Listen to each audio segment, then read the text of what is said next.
Come with me luxury shopping in Madrid and unbox the two things that I got. But does that sound okay? Whatever. It's as good as it's gonna get. Hi guys, welcome to my channel. I'm the Traveling Gay Panda, and today I'm gonna be going over the shops that I went to when I went luxury shopping in Madrid. If you haven't already watched my first luxury bag unboxing, that was exactly last year in Madrid, and that was my Loewe puzzle bag. That was my first ever luxury shopping purchase experience, and it has been a beautiful story ever since. This year, because I enjoyed the tennis tournament so much, I went back again, and the partner decided to come because I couldn't stop talking about it and hyping it up. So he decided to come, and I did buy two things. Well, I bought three things. One from Fendi that I already unboxed. I'll link that up here. And then one from Hermes and Louis Vuitton. But let's go through the whole shopping experience. I had to go back to Loewe and check out some stuff. Immediately, as soon as you walk in, you're greeted by like a whole shelf and the whole display of the Loewe puzzle bag. Strangely enough, they didn't have any of the new Featherlight edition. They said they only had one in store and it was on mannequin. Then, of course, they had their whole raffia line for their whole beach line as summer is swiftly coming. And hiding behind this tote over here, I saw this elephant one that I mentioned in my whimsical bag review. Of course, we saw some flamencos. I did try this one on. I forgot the color, but it was like a light matcha pistachio green. This was the color theme of the wedding that I would be attending, so it was definitely a contender for like a clutch. I saw a small version of my puzzle bag in the new edge design, and I just wanted to compare the size difference.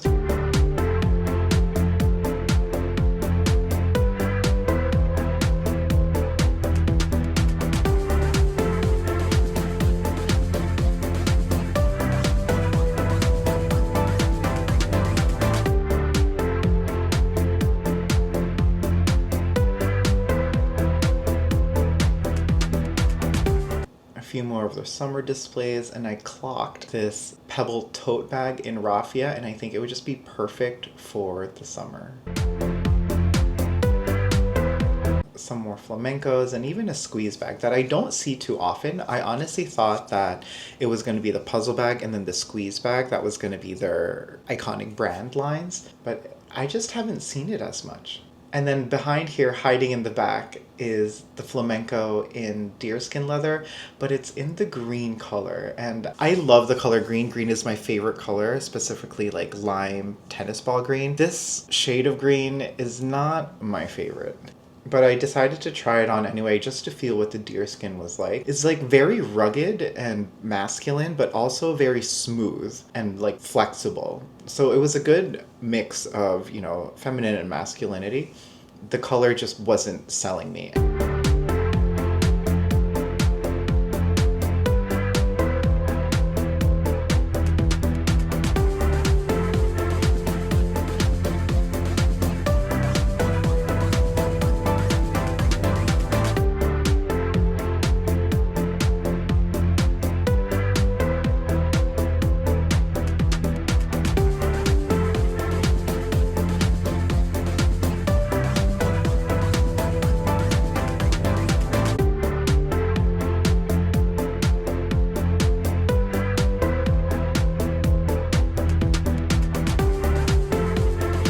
Few blocks north, also on Calle de Serrano, was Louis Vuitton. I was glad that they were celebrating the whole Capucine collection. It was very similar to the New York City flagship store that I went to, and I did the whole video on there, where the bags that they were showcasing and on display, and like all of the Capucines that they had in different leathers, exotics, and different colors.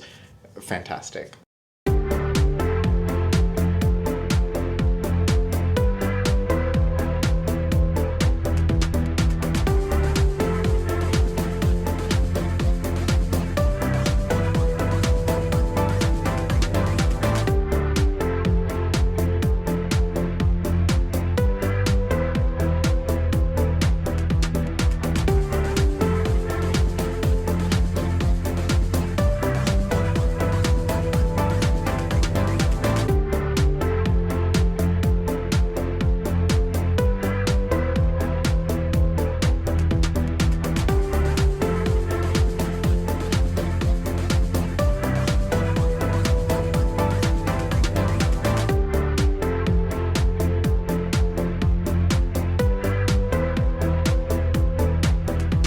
also went to the women's section just because Mother's Day was coming up, so I wanted to see if there was something I could surprise my mom for. Sorry, Mom, I didn't end up getting it. But one of the things that I could potentially see as a gift would be either the Alma or the Félicier Pochette. The Félicier Pochette, I think, is a great starter bag. You know, okay, I've been finding a lot of starter bags, and especially as a starter person in the luxury space, I've been finding a lot of starter bags, and I think I might do a video on starter bags from different luxury brands. Let me know what you think. Let me know down below. But I think the Félicier Pochette is a great starter bag because it's full leather. It has the Louis Vuitton stamping on it, and it's basically 3-in-1. You have a card slot on the inside and then a pouch as well. I got one of the passport holders, and I like all of the customizability that comes with it. So she presented me with basically all of the leather colors that they provide, and then all of the different stamped colors that they could do also. So you could pick which size you want, which color you want, which design you want.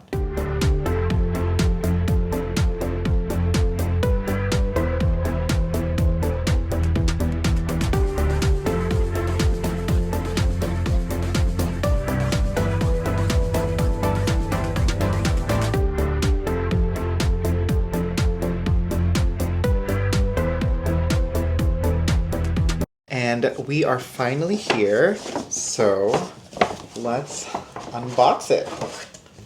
My first non-food purchase from Louis Vuitton. And it is an SLG, so I love like the contrast in the blue and the orange. And let's go. Okay. And it's cute that it's like a drawer, so.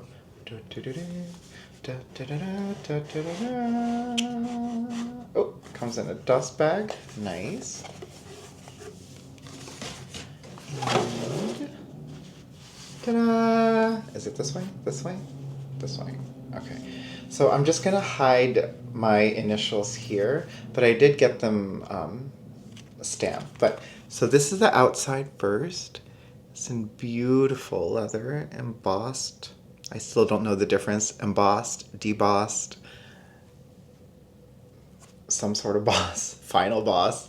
But it has its beautiful in the fleur-de-lis and like obviously the LV stamp. Yeah, so then let's open it up, and I'm gonna try to blur out my initials, but they're right there. So right up here is where I stamped my initials. She said you could either put it here or up here, but she said if you put it up here, then it could start scratching off if you start using this front pocket for card slots. So this could also double as like a wallet abroad, so that, because I like to keep my passport with me at all times when I'm traveling, especially if you're shopping also. You need to have your passport with you if you want that refund, that tax refund. And also just out of safety, I like to have it with me at all times, like in my pocket or like right next to me. So if I could substitute a wallet for this, then that is perfect. So this is great for that. And then your passport just goes through here, and then it flops over here. Here is the Spain hot stamp. Just says Louis Vuitton Spain and a fan in the middle. So I'm gonna start collecting that on my travels and like maybe fill it up here, up. I don't know how many can fit on one or how big the other ones are. But I guess when it's full, then that's when I know to get a new passport photo. Next, I went to the Fendi store, and if you haven't watched my Fendi unboxing video, I unboxed the soft trunk baguette, and I'll make sure to link that up here. Here's briefly the stuff that I saw in the store.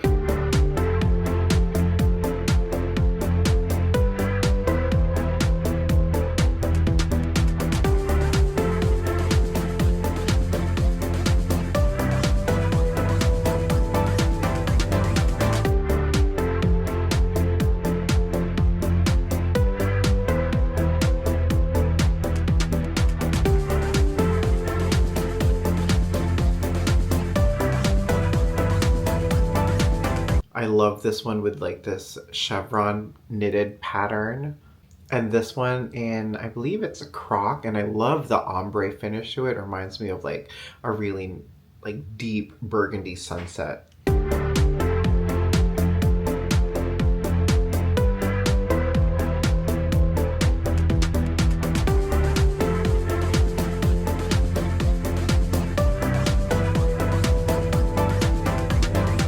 I saw this one in Galusha or Stingray.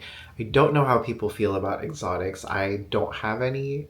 I always said that if I were to get an exotic, I think either like a lizard or this peekaboo one in Galusha would be so spectacular. Up close, it's like almost glittery.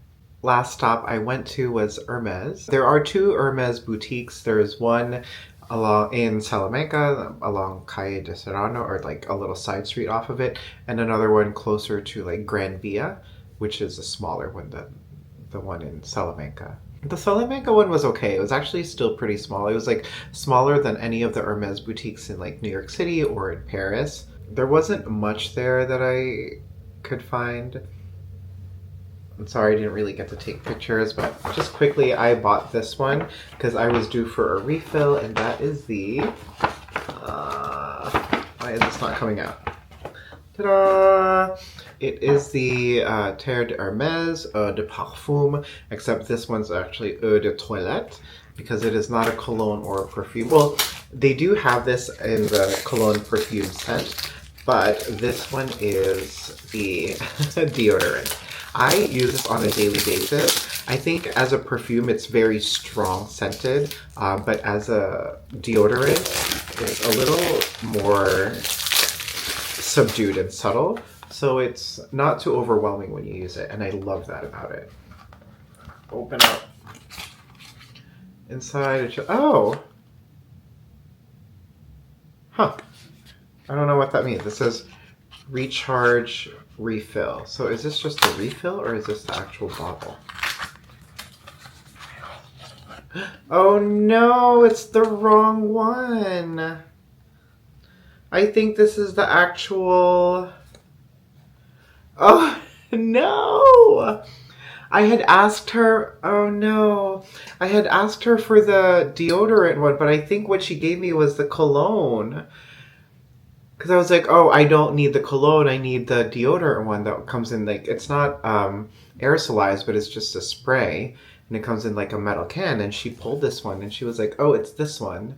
I was like, okay, great. I didn't even ask to open it. Oh my gosh. I still have a full, like, 250... Oh, wait.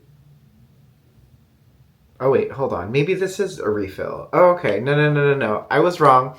So it looks like this is a refill. So you open it up and it's like a spout almost. Maybe that's how I refill it. And that's why the instructions are like this. So let me figure this out, guys. One sec. That was a fail because this does not open. So this is what the deodorant looks like, and there's like no way. I tried taking like the top off and that just pops off into this thing, but there's no way to like take that cap off for me to pour this into. So I don't know how to, like, this is just gonna waste all over, and you can't really take this top thing off. Ow. Oh no! So I think this is what she got me was actually for the cologne, which I still have like a bunch of, so I don't really need to refill that. But look, I have very minimal of this. Oh gosh. All right. Well, and I guess I should have looked at this more closely. I thought I could trust her, but she gave me the wrong one. Ugh. And now that I'm looking at it, like, this here is actually the actual Hermes perfume bottle that I have. This is the refill. That's this one. And this is how you're supposed to refill the current cologne. So I guess this is really for the cologne and not the deodorant, which is such a shame. Ah! Well, that is a first shopping fail. I will have to go and, I mean, I can't return this now. I'll just keep it, maybe gift it to someone, or whenever I reuse or use up all of my Terre D'Hermes parfum, then I'll have a refill already. I mean, I do use it very often, so whatever. That's a fail. Sorry, guys. Thanks for watching, and as always, safe travels. Bye!